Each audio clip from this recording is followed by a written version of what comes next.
जय हिंद, जय भारत। मैं हूं रीना सुथार और स्वागत है आप सभी का सैनिक न्यूज विद रीना में। आज के इस वीडियो में 8वें वेतन आयोग से जुड़ी एक बेहद ही बड़ी अपडेट जो है वो शेयर करने वाली हूं, जो हमारे सभी सर्विंग पर्सन के लिए बेहद ही महत्वपूर्ण रहने वाली है। ये और इसके साथ साथ कुछ कमेंट्स हम देखेंगे जिनके माध्यम से हमारे पेंशनर्स और फैमिली पेंशनर्स ने अपनी पेंशन संबंधित समस्याओं को शेयर किया है। तो चलिए इसी जानकारी के लिए आज के इस वीडियो में आगे बढ़ते हुए आप सभी से निवेदन है कि वीडियो में अंत तक बने रहिएगा। इस चैनल के माध्यम से दी गई जानकारी अगर आप सभी लोगों के लिए यूजफुल रह रही है तो लाइक और शेयर कर दीजिएगा। इस वीडियो को हाइप करके हर एक कर्मचारी पेंशनर्स तक इस वीडियो की जानकारी पहुंचाइएगा। आप चाहें तो चैनल को ज्वाइन कर सकते हैं, लेकिन अगर सब्सक्राइब नहीं किया है जल्दी से पहले चैनल को सब्सक्राइब कर दीजिए, नोटिफिकेशन ऑन रखिए, फिर वीडियो को देखना कंटिन्यू करिए। इसी के साथ आज के इस वीडियो की शुरुआत कुछ कमेंट्स के साथ करेंगे। ये वो सवाल हैं जो हमारे पेंशनर्स, हमारी फैमिली पेंशनर्स और हमारे डिपेंडेंट ने जो है कमेंट्स के माध्यम से पूछा है, जहां उनको उलझन है एमएससीपी को लेकर, कहीं बेसिक सही नहीं आ रही। और देखिए एक कमेंट से तो हमें ये भी पता चल रहा है कि हमारे जो एक पेंशनर्स हैं, डिफेंस के जो एक पेंशनर्स हैं, वो अभी भी OROP 2 के तहत जो है पेंशन ले रहे हैं, यानी बेसिक जो है OROP 2 के हिसाब से ही आ रही है। OROP 3 की पेंशन जो है उनको नहीं मिल रही है, बेसिक में बढ़ोतरी नहीं हुई है। तो ऐसे सारे मामलों में जहां वो हमें कमेंट्स के माध्यम से सवाल करते हैं, तो हम भी पूरी कोशिश करते हैं कि इस वीडियो के माध्यम से हमारे सभी पेंशनर, फैमिली पेंशनर्स के सवालों का जवाब दें। तो चलिए एक एक करके उन सभी सवालों के जवाब देख लेते हैं। देखिए कल मैंने जो एक वीडियो शेयर किया था जिसमें मैंने ये जानकारी दी थी कि महंगाई भत्ता जो है वो 3 या हो सकता है कि 4% जो है वो बढ़ जाए जुलाई 2026 से। उसमें देखिए मुझे कमेंट आया है, तो यहाँ लिख रहे हैं कि अच्छा ऐसा अभी 8 पे में कितने तक फिटमेंट फैक्टर मिल सकता है मैम। इनका कहने का मतलब है कि अगर महंगाई भत्ता जैसे कि अभी बढ़ा 3 या 4% बढ़ा, इसी के साथ महंगाई भत्ता जो है अभी 63 या 64 तक पहुंच सकता है। 63 तो हो ही गया है, 64 भी हो सकता है। तो 3% की बढ़ोतरी तो आप मानकर ही चलिए। अब ये जून महीने के AICPN के आंकड़े तय करेंगे कि 4% की बढ़ोतरी भी हो सकती है या नहीं, क्योंकि जून 2026 के आंकड़े आना अभी बाकी है। तो इन जो डिपेंडेंट है शायद या पेंशनर्स हैं, उन्होंने ये सवाल किया है कमेंट्स के माध्यम से कि मैम इस बढ़े हुए DA का फिटमेंट फैक्टर पर क्या कोई असर पड़ेगा 8वें वेतन आयोग के। तो ऐसा नहीं होने वाला। जो महंगाई भत्ता बढ़ा है उसका हमें सीधा फायदा तो मिलेगा। अभी जुलाई 2026 से हमारी सैलरी पेंशन तो बढ़ेगी, लेकिन फिटमेंट फैक्टर पर इसका कोई भी असर नहीं पड़ेगा, क्योंकि फिटमेंट फैक्टर कैलकुलेशन होगा 60% महंगाई भत्तों के साथ। 60% महंगाई भत्ते को शून्य करके, जीरो में उसका जो है मर्ज करके, फिर जो है आपको आपका नया फिटमेंट फैक्टर मिलेगा। क्योंकि 1 जनवरी 2026 तक हमारा महंगाई भत्ता सिर्फ और सिर्फ 60% था। सभी वेतन आयोग में यही होता है। तो अभी जो महंगाई भत्ता बढ़ा उसका फायदा तो हमें मिलेगा, लेकिन फिटमेंट फैक्टर पर उसका कोई भी असर नहीं पड़ेगा। आगे देखिए अगला कमेंट देख लेते हैं। एक लिख रहे हैं कि नमस्ते मैम, मैं ASC रिकॉर्ड बेंगलोर से 2013 दिसंबर में पेंशन आया हूँ। टोटल सर्विस है 19 साल 3 दिन और मेरी बेसिक पे है 21,782 रुपये आ रही है। ये सही है या नहीं? और ग्रुप इनका Y है, ऐसा इन्होंने लिखा है। जैसे कि मैं वीडियो की शुरुआत में मैंने कहा था कि एक पेंशनर्स अभी भी, और बहुत सारे ऐसे पेंशनर्स होंगे जिनको नहीं पता होगा कि उनको OROP 2 की ही पेंशन आ रही है, रिवीजन नहीं हुआ। देखिए इनकी पेंशन, और जिन्होंने भी ये सवाल किया है मैं उनसे कहना चाहती हूँ, आपकी पेंशन जो अभी आप 21,782 रुपये बता रहे हैं, ये जो है OROP 2 की बेसिक है। हम OROP 3 की बेसिक देख लेते हैं। देखिए ये आप देख रहे हैं तो OROP 2 का है, OROP 3 का ये है। जैसे कि आपने लिखा 19 साल और 13 दिन, तो आपकी जो पेंशन है उसको फिक्स किया गया है 19 साल में। तो 21,782 रुपये ये OROP 2 की थी, और OROP 3 में 23,432 रुपये, ये 23,432 रुपये, यानी आप देख ही पा रहे हैं 2000 के आसपास का जो है डिफरेंस यहाँ पर आ रहा है, 1700-1800 के आसपास का। तो आपको जो है सिर्फ और सिर्फ कंप्लेन दर्ज करानी है। आप अभी जो आपकी पेंशन आ रही है OROP 2 के हिसाब से आ रही है। आप CP ग्राम के थ्रू कॉल करके उनको बता दीजिए कि हमें OROP 3 का लाभ नहीं मिला। जितना भी आपका एरियर बना है, यानी OROP 3 को जिस दिन से लागू माना जा रहा है, यानी 1 जुलाई 2024 से, उसी के बाद का जो भी आपका पैसा है पर मंथ 2000 के आसपास का, मतलब 1700 के आसपास का तो बेसिक ही मान लीजिए।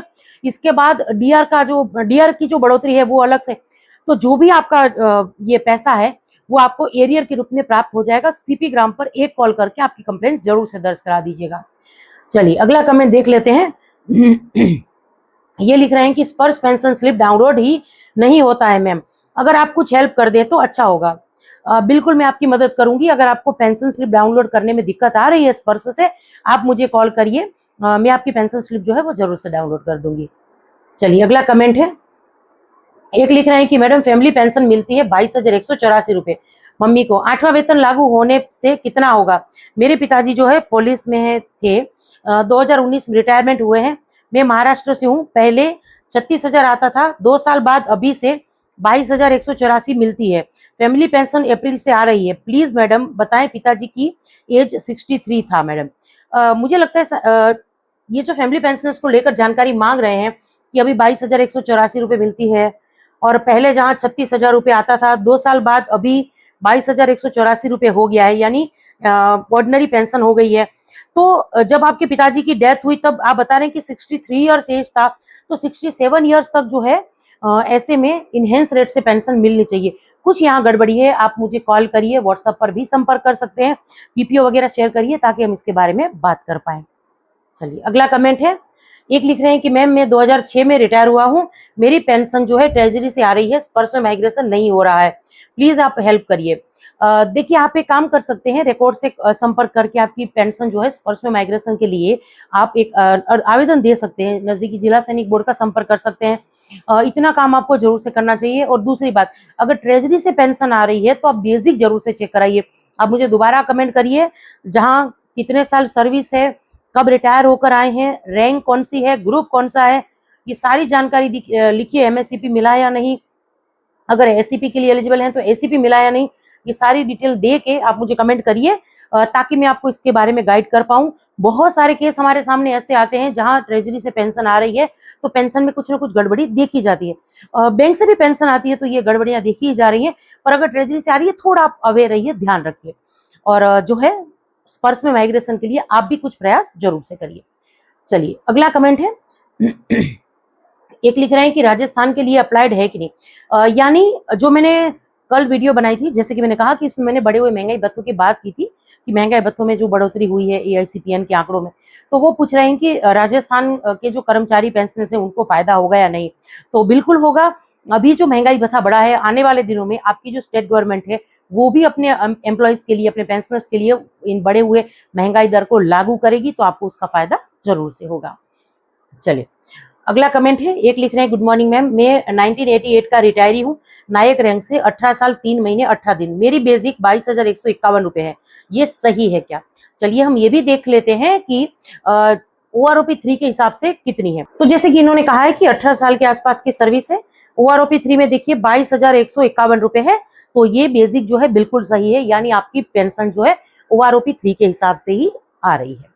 चलिए इसी के साथ हम बात करते हैं हमारे जो सर्विंग पर्सन है, चाहे वो डिफेंस के हों, चाहे हमारे सेंट्रल गवर्नमेंट के जो सर्विंग में है, उनके लिए ये जानकारी है कि 8वें वेतन आयोग ने मंत्रालयों से 3 साल का एमएससीपी पदोन्नति का डेटा मांगा है। क्या कैरियर प्रगति योजना की समीक्षा की संभावना है? यानी 8वें वेतन आयोग की कमेटी, जैसे कि हम सब जानते हैं, उन्होंने हर एक राज्यों का वो दौरा कर रही है। उसके बाद वहां के राज्यों के भी जो हितधारक हैं, संगठन वगैरह हैं, एसोसिएशन है, उनसे भी वो बातचीत कर रही है। लेकिन इसके साथ साथ अगर हम इस रिपोर्ट की माने तो देखिए एमएससीपी पर भी कुछ बड़ा हमें 8वें वेतन आयोग में देखने के लिए मिल सकता है। जहां 2005 से एससीपी को लागू किया गया, 2006 में एमएससीपी आई, फिर एमएससीपी के जो रूल्स थे 7th सीपीसी में उसको एस टू एस रखे गए, वैसे की वैसे ही थे। 8वें वेतन आयोग में एमएससीपी में कुछ बड़े बदलाव हो सकते हैं। देखिए 8 सीपीसी, इन्होंने देखिए 3 साल का एमएससीपी पदोन्नति का डेटा मांगा है। क्या कैरियर प्रगति योजना की समीक्षा की संभावना है? 8वें केंद्रीय वेतन आयोग ने ऑनलाइन पोर्टल के माध्यम से प्रथम, द्वितीय और तृतीय एमएससीपी वित्तीय उन्नयन पर सवार डेटा एकत्र किया। यह प्रक्रिया 30 जून 2026 को पूरी हुई है। जैसे कि मैंने कहा कि वेतन आयोग की कमेटी अपना काम जो है पुरजोर से कर रही है। 8 सीपीसी ने केंद्र सरकार के मंत्रालयों, विभागों, संलग्न और अधीनस्थ कार्यालयों संवैधानिक निकायों, स्वायत्त संगठनों और अन्य सरकारी प्रतिष्ठानों में संशोधित सुनिश्चित कैरियर प्रगति यानी एमएससीपी योजना के इसको इम्प्लीमेंट को लेकर समझने के उद्देश्य से ये एक और महत्वपूर्ण डेटा संग्रह अभ्यास शुरू कर दिया है। तो हो सकता है कि देखिए एमएससीपी में हमें कुछ बदलाव देखने के लिए मिले और ये डाटा 2023, 2024 और 2025 के दौरान जिनको भी एमएससीपी की योजना का लाभ मिला है, जिनको एमएससीपी दी गई है, उनके संबंध में है, ये उनकी जानकारी यहाँ पर जो है वो मांगी गई है।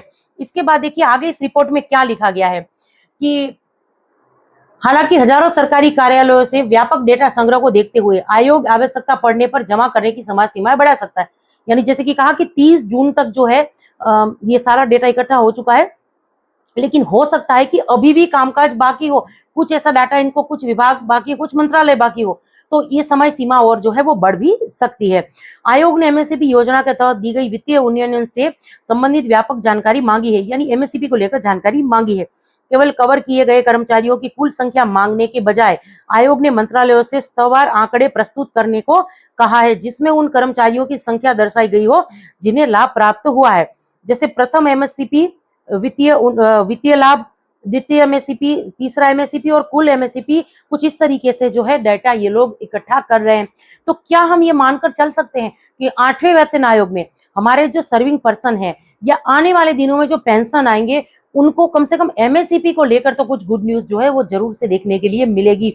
इससे पहले भी जहां हमने देखा है कि अलग अलग जो सरकारी पेंशनर्स के या कर्मचारी के संगठन हैं वो वेतन आयोग की कमेटी के सामने ये मांग रख रहे हैं कि एमएससीपी में सुधार की जरूरत है। जैसे अभी 10, 20 या 30 साल का सेंट्रल गवर्नमेंट की कर्मचारी पेंशनर्स के लिए और हमारे डिफेंस के जो पेंशनर्स हैं उनके लिए या सर्विंग पर्सन है उनके लिए 8, 16 और 24 का फॉर्मूला है। इससे और भी कम करने की बात की गई है, यानी 6, 12 और 18 करने की मांग भी काफी लंबे समय से हम सुन रहे हैं।